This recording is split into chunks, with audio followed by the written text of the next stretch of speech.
Hello everyone, welcome back to my channel. So today's our topic is on research report, which is very important topic. Before starting the topic, please like and subscribe my channel as much as possible and share it with your friends. Okay, let's start the video. What do you mean by research report? जो research report होती है research process में सबसे last step होती है. अगर हमने जो भी काम किया है, ठीक है, जो रीडर होता है वो तो सिर्फ रिसर्च को रिपोर्ट को ही देखता है. जो भी हमने एफर्ट्स किए हैं वो सब वेग हो जाते हैं, वो सब बेकार हो जाते हैं अगर रिसर्च रिपोर्ट अच्छे से प्रिपेयर नहीं की गई है. रिसर्च रिपोर्ट में क्या क्या होता है, ये किस पे डिपेंड करती है? Written communication skills, clarity of thoughts, ability to express thoughts in logical and sequence way, your knowledge base of subject. आपकी रिटन कम्युनिकेशन कैसी है, आपके थॉट्स कितने क्लियर हैं, आपने कितने अच्छे से कितने लॉजिकल वे में एक्सप्रेस किया है और आपको सब्जेक्ट की कितनी नॉलेज है उस पर डिपेंड करती है. रिसर्च रिपोर्ट जो होती है एब्सोल्युटली करेक्ट होनी चाहिए, क्लियर होनी चाहिए, एम्बिग्युइटी फ्री होनी चाहिए. यानी कि एम्बिग्युइटी का मतलब होता है कि एक वर्ड के ही एक से ज़्यादा मीनिंग निकल रहे हैं, वो होता है एम्बिग्युइटी. तो ऐसा नहीं होना चाहिए. लॉजिकल और कंसाइज होनी चाहिए. Reader must be able to understand what you want to write. ठीक है, जो भी आप कहना चाह रहे हो वो रीडर आसानी से समझ सके. Any one can challenge it, कोई भी इसको जो है चैलेंज कर सकता है. Prepare a draft before final one. Final report तैयार करने से पहले हम उसका एक जो है ड्राफ्ट या फिर बोल सकते हैं एक आउटलाइन प्रिपेयर कर लेना चाहिए. It is the end product of any research investigation. कोई भी रिसर्च इन्वेस्टिगेशन का सबसे जो एंड प्रोडक्ट होता है वो क्या होता है? Research report. इसमें असेंबल करते हैं फाइंडिंग्स को, कंक्लूज़न निकालते हैं और उनको फिर इवेलुएट करते हैं. एक डेफिनेशन है गिवन बाय M.H. गोपाल जो कि हमें रिसर्च रिपोर्ट का क्लियर मीनिंग दे रही है. Report writing is the technical activity require considerable thoughts, efforts, patience, skill and overall approach of the problem, data and analysis as well as firm control over language and greater objectivity.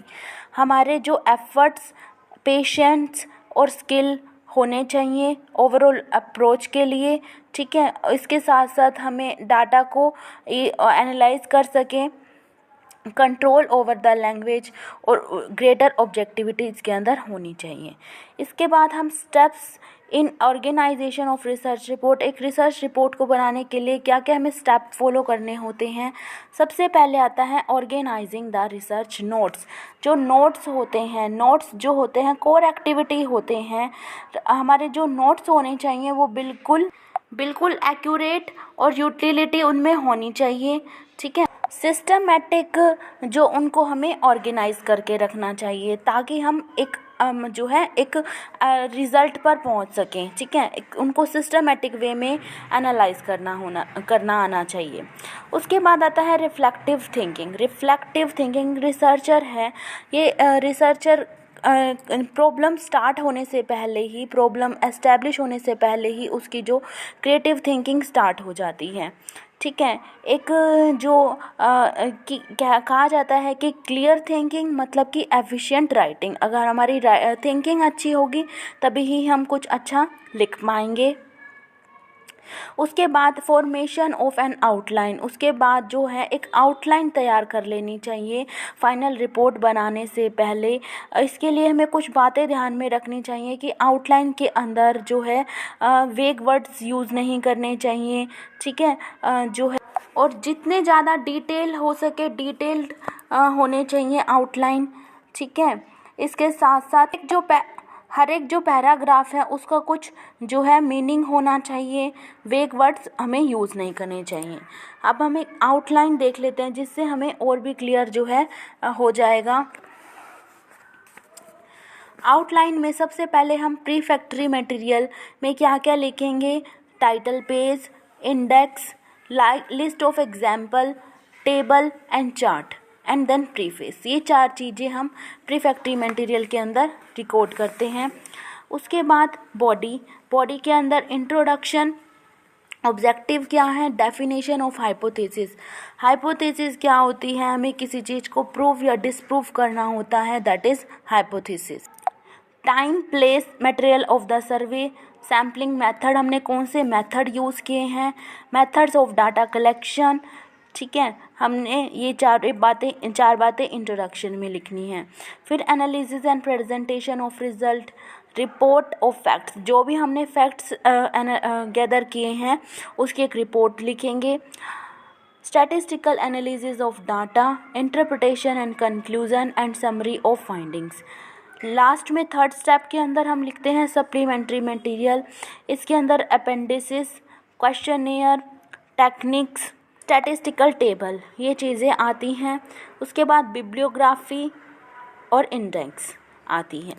इसके बाद हमारा एक और topic है छोटा सा, that is type of report. Short report, long report, and long report are divided into two parts, technical and popular report. Short report, अगर हमारी प्रॉब्लम वेल डिफाइंड हो, अगर हमारे पास लिमिटेड पीरियड, पर्सोनल और मनी अवेलेबल हो, methods हमारे simple और स्ट्रेट फॉरवर्ड हो, ब्रीफ स्टेटमेंट हमें प्रोवाइड करना हो along with conclusion and recommendation. उसके बाद जो टेक्निकल होती हैं उसमें जो हमारी प्रॉब्लम वेल डिफाइंड नहीं होती, मेथड भी सिंपल और स्ट्रेट फॉरवर्ड नहीं होते, कॉम्प्लेक्स मेथड इसके अंदर अडॉप्ट किए जाते हैं, जो कि टू पार्ट्स हैं जिसके technical report written for audience of the researcher, fellow researcher के लिए जो लिखी जाती है, इसमें टेक्निक्स पर बहुत ध्यान देना पड़ता है। अगर हमने टेक्निक्स अच्छे से यूज़ की हैं तो ही जो है हम टेक्निकल रिपोर्ट जो है सक्सेसफुल हो सकती हैं। टेक्निक्स पर मेजर ध्यान देना होता है रिसर्चर को। उसके बाद आता है popular report, stress on simplicity, ये एज सिंपल एज पॉसिबल, जितना सिंपल हो सके उतना रखना होता है।